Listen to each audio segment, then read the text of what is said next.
नमस्कार, आप देख रहे हैं न्यूज नेशन में हूं पिनास त्यागी। रात के 8 बज चुके हैं और खबर कट टू कट के पहले स्पेशल रिपोर्ट में आपको दिखाते हैं ड्रोन टेरर से निपटने का वो हथियार जो जल्द हिंदुस्तान की तरकश का हिस्सा बनने वाला है। जम्मू में ड्रोन अटैक और लगातार आतंकियों के ड्रोन देखे जाने के बाद खबरें आ रही हैं कि इंडियन एयरफोर्स इस खतरे से निपटने के लिए एंटी ड्रोन लेजर वेपन खरीदना चाहती है। कैसे काम करता है ये एंटी ड्रोन वेपन और कैसे ये ड्रोन से बचाएगा, ड्रोन आतंक का सर्वनाश करेगा, देखिए समझिए इस एडवांस वेपन के बारे में।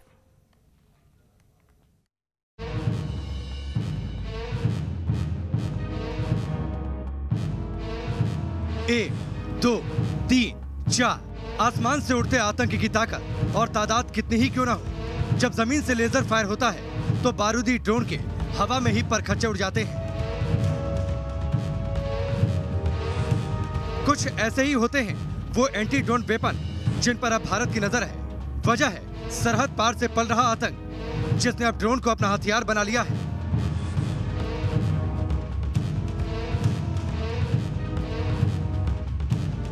मीडिया रिपोर्ट के मुताबिक इंडियन एयरफोर्स जल्द से जल्द 10 anti drone laser weapon system को अपने जखीरे में शामिल करना चाहती है। इस बाबत एयरफोर्स ने RFI भी जारी कर दिया है। खबरों में यह भी बताया गया है कि एयरफोर्स 360 डिग्री के सर्विलांस और 5 किलोमीटर तक की रेंज वाले लेजर वेपन खरीदना चाहती है।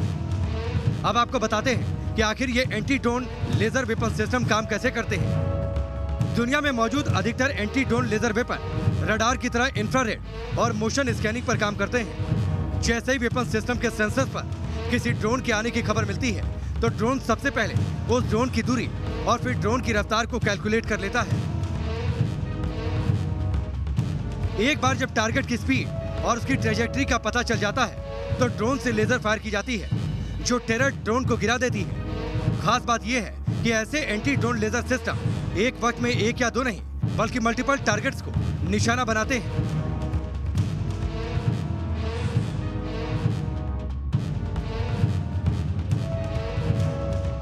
इस सिस्टम की एक और खूबी है जो ड्रोन टेरर की कार्ड साबित होती है। यह सिस्टम व्हीकल माउंटेड होते हैं, यानी इन्हें वाहन के ऊपर लगाया जाता है।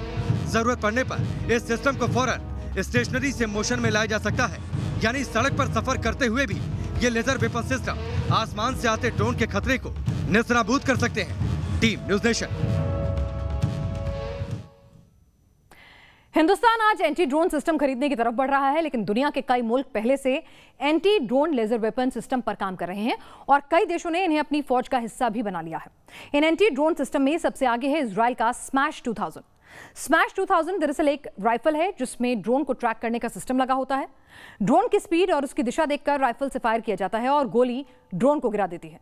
इसी तरह जर्मनी के स्काईवॉल 300 पर भी दुनिया की अलग अलग आर्मी टेस्टिंग कर रही है। स्काईवॉल 300 की तकनीक स्मैश से आगे की है। ये ड्रोन को गिराता नहीं बल्कि पकड़ता है और फिर उसे सेफ लोकेशन तक ले जाता है ताकि उसमें अटैच एक्सप्लोजिव में धमाका ना हो। ड्रोन शील्ड नाम की राइफल को भी एंटी ड्रोन टेक्नोलॉजी में एक नया शाहकार माना जा रहा है।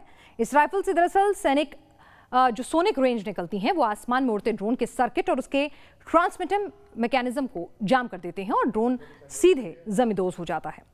इन नए आधुनिक एंटी ड्रोन वेपन सिस्टम की टेस्टिंग और डेवलपमेंट सीधा इशारा कर रही है कि छोटे ड्रोन और उनका आतंकियों के जरिए इस्तेमाल सिर्फ भारत ही नहीं बल्कि दुनिया भर के लिए एक चिंता का सबब बना हुआ है। उड़ता आतंक, यही है कश्मीर में पाकिस्तान का नया टेरर प्लान और इसी से निपटने के लिए आज एक बड़ी मीटिंग को अंजाम दिया गया। इस मीटिंग में जम्मू कश्मीर पुलिस के टॉप ब्रास के साथ इंटेलिजेंस ब्यूरो के अधिकारी भी शामिल हुए।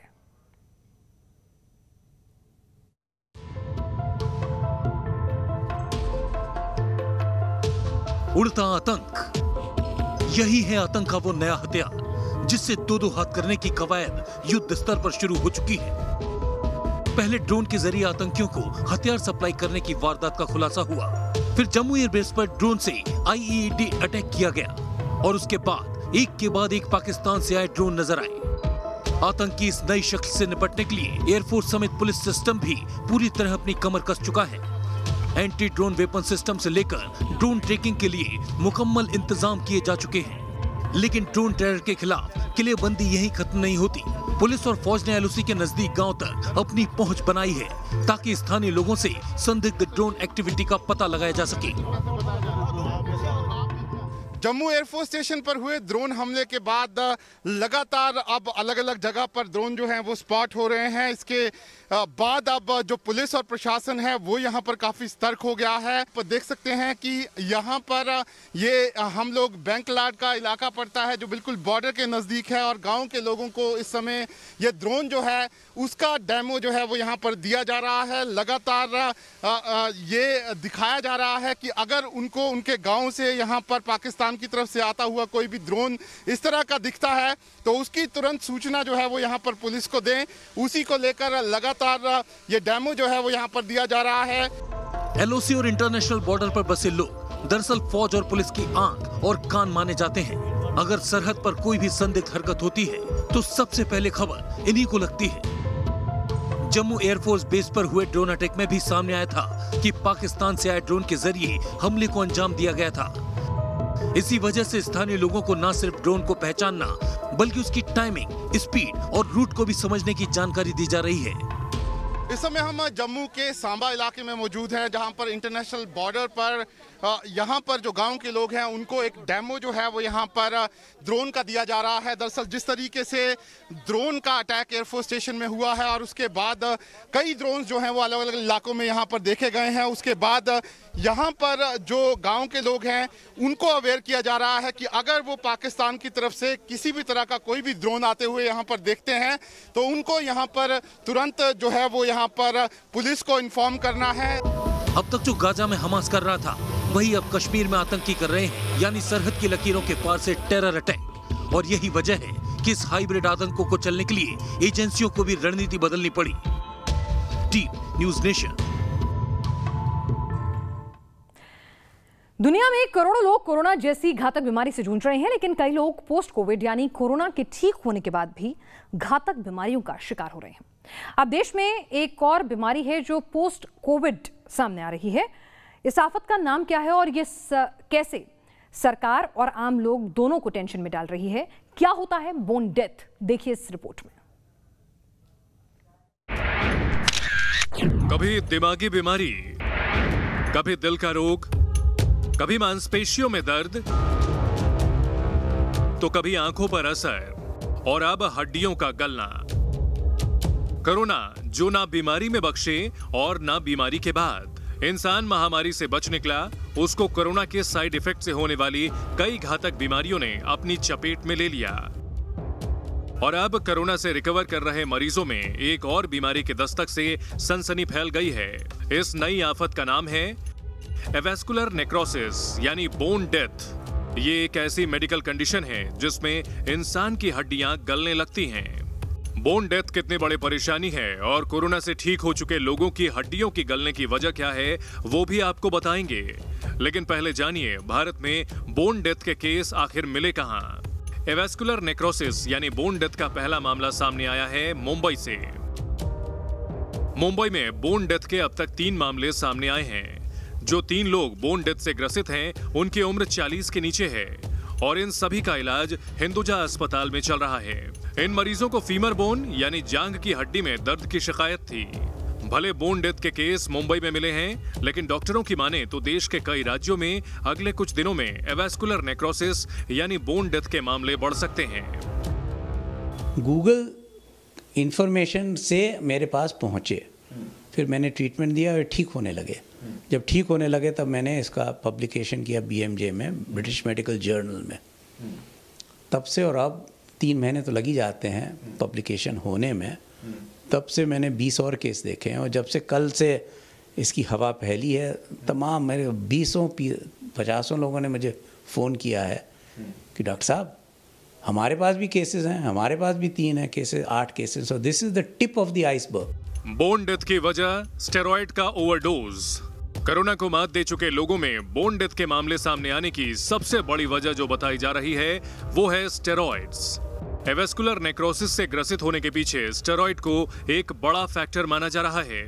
दूसरी लहर में डेल्टा वायरस ने काफी तबाही मचाई और इस डेंजरस वायरस से बचाने के लिए डॉक्टरों ने कई मरीजों को कार्टिकोस्टेरॉइड्स, प्रेडनिसोलोन का डोज बड़े पैमाने पर दिया और यही वजह बना बोन डेथ बीमारी का। बीमारी नई नहीं है, लेकिन कोरोना से ठीक हो रहे लोगों के लिए घातक जरूर है। अगर वक्त रहते बोन डेथ के लक्षण पता चल गए तो इलाज से ठीक होना मुमकिन है, लेकिन अगर लापरवाही हुई तो इंसान जिंदगी भर के लिए अपाहिज भी हो सकता है। बोन डेथ का अगर समय रहते इलाज नहीं किया गया तो ये बेहद खतरनाक साबित हो सकता है। कोरोना से ठीक होकर घर गए हैं और आपको हड्डियों से जुड़ी परेशानी हो रही है तो फौरन अपने नज़दीकी डॉक्टर्स की सलाह लें। वीडियो जर्नलिस्ट स्वप्निल चौहान के साथ Pankaj Mishra, news nation, Mumbai. Corona से ठीक हो चुके लोगों में एक दो नहीं बल्कि कई साइड इफेक्ट या पोस्ट कोविड इफेक्ट्स देखने को मिल रहे हैं। अगर बात करें तो एक पूरी लिस्ट तैयार हो जाएगी ऐसी ऐसी बीमारियों की जो कोरोना से रिकवर हो रहे मरीजों में सामने आई हैं। कोरोना को मात दे चुके मरीजों में दिमाग से जुड़ी बीमारी ज्यादा देखने को मिल रही है। लोगों के सोचने और तर्क करने की क्षमता पर काफी असर पड़ता है। ब्रेन फॉगिंग के नाम से इसे जाना जाता है। कुछ अस्पतालों में मिजाज की शिकायत भी बढ़ी है। पोस्ट कोविड जो दूसरी परेशानी ज्यादा नजर आई है वो हार्ट से जुड़ी हुई है। कुछ लोगों में ब्लड क्लॉटिंग की समस्या भी देखने को मिली है। वहीं डिप्रेशन, बदन दर्द और आंख से संबंधित बीमारियों से भी लोग परेशान हैं। कई लोगों के तो फेफड़े पहले के मुकाबले काफी कमजोर हो गए हैं। पोस्ट कोविड निमोनिया और फाइब्रोसिस की भी शिकायतें लोगों के सामने आई हैं। तकरीबन 1 साल से पूरी दुनिया के चेहरे पर एक ही चीज नजर आती है, मास्क। क्योंकि यही मास्क कोरोना महामारी के खिलाफ कवच जैसा काम करता है। कोरोना से बचने के लिए मास्क लगाना जरूरी है, लेकिन आम आदमी के लिए ये एक मजबूरी भी है। और इसी वजह से बार बार दिल में सवाल आता है कि भाई आखिर इस मास्क से मुक्ति कब मिलेगी। इसका जवाब भी डॉक्टर्स दे रहे हैं कि मास्क कैसे अलविदा हो सकता है और कैसे हम इसे जल्द से जल्द अलविदा कर सकते हैं। उसके लिए हमें क्या करना होगा, देखिए कट टू कट की इस रिपोर्ट में।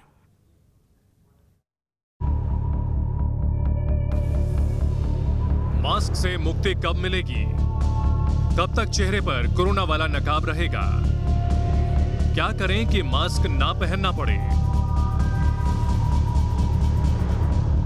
ये वो सवाल हैं जो शायद रोज मास्क पहनते और उतारते वक्त आपके जहन में भी उठते होंगे कि आखिर कब तक रोजाना सुबह मास्क के साथ शुरू होगी। इसी सवाल को लेकर न्यूज़ नेशन पहुंचा एम्स के vaccination in charge doctor Sanjay Rai के पास।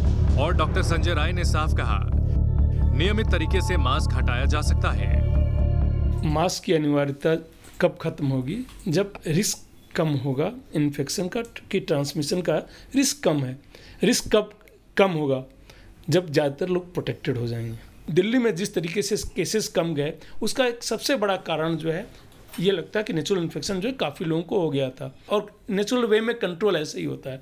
तो शायद हमें ये वक्त आ गया है कि नॉर्मलसी की तरफ बढ़ें। सीरो सर्वे के नतीजों के आधार पर डॉक्टर्स का कहना है कि दिल्ली और मुंबई जैसे बड़े शहरों में जहां संक्रमण काफी ज्यादा हो चुका था, वहां से मास्क हटाने का आगाज किया जा सकता है।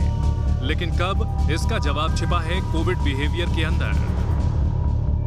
अभी कई रिपोर्ट्स आ चुकी हैं कि जो न्यू वेरिएंट्स आए हैं उनमें जो है थोड़ा सा इम्यूनिटी को एस्केप करने की क्षमता है। एक बार किसी को नेचुरल इन्फेक्शन हो गया, जो हम कहते हैं कि 6 महीने बाद उसका जो इम्यूनिटी कम हो जा रहा है, आईजीजी कम हो जा रहा है।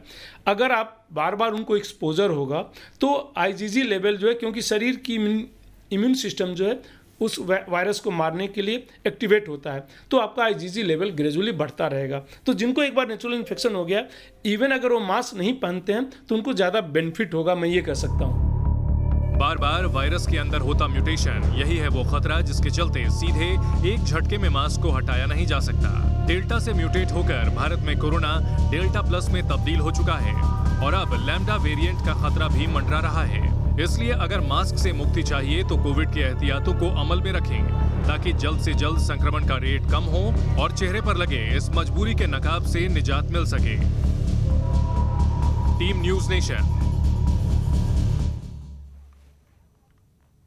धोखे से धर्म परिवर्तन कराने वाले उमर गौतम और काजी जहांगीर के गैंग पर एक बड़ा खुलासा हुआ।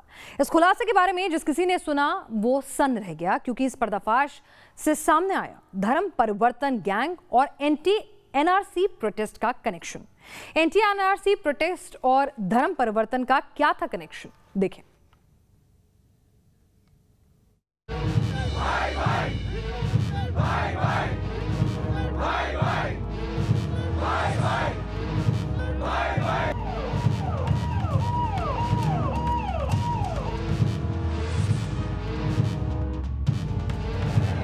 दिल्ली का एंटी एनआरसी सीएए प्रोटेस्ट पूरे देश को याद है कैसे एनआरसी के विरोध में उठी आवाजों से उन्माद पैदा हुआ, जो फसाद की उस आग में तब्दील हुआ जिसने दिल्ली को झुलसा दिया था।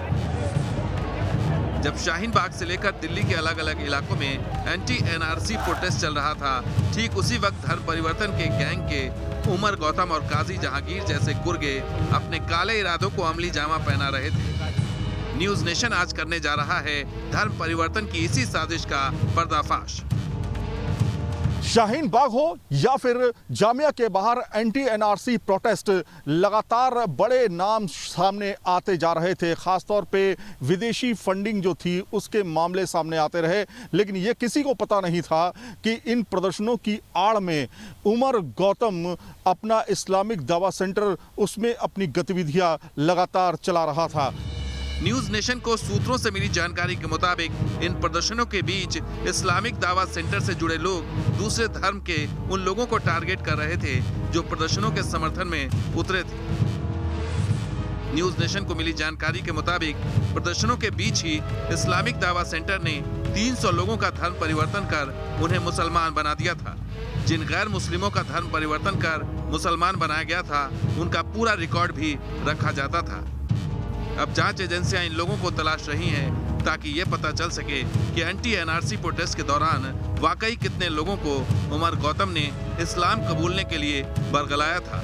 लेकिन ये सनसनीखेज खुलासा कुछ बड़े सवाल भी खड़े करता है, जिसमें पहला बड़ा सवाल ये कि क्या उमर गौतम अकेले इस गोरख धंधे को अंजाम दे रहा था या फिर प्रदर्शनों में कुछ ऐसे तत्व शामिल थे जिन्होंने साजिशन प्रदर्शनों में शामिल गैर मुस्लिमों को निशाना बनाया।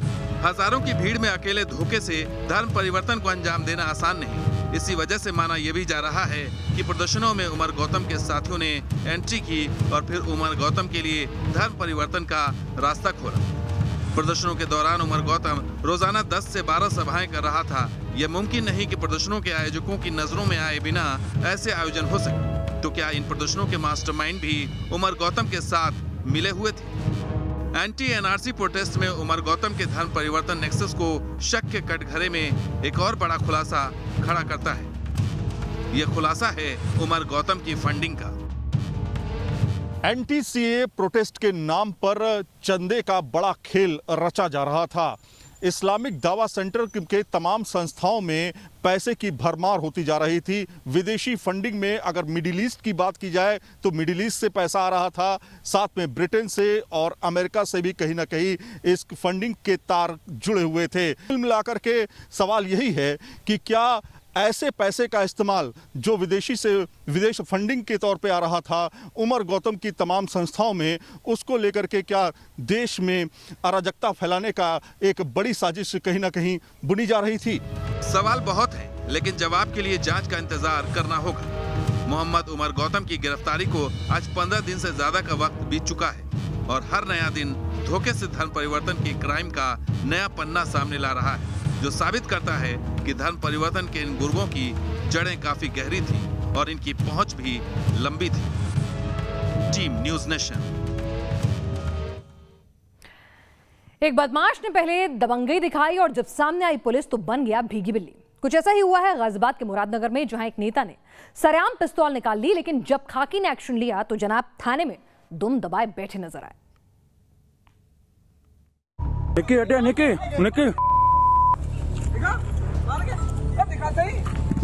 चला गोली गोली हमारे हाथी में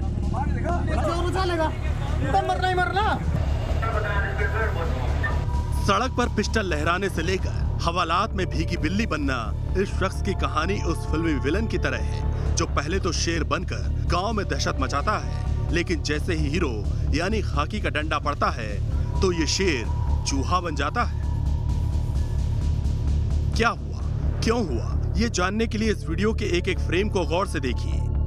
गाजियाबाद के मुरादनगर में सड़क पर एक शख्स पिस्टल पठान की तरह रंगबाजी कर रहा है। पिस्टल लिया शख्स एक लड़के को धमका रहा है, उस पर गोली तान कर डरा रहा है जैसे कोई गैंगस्टर हो।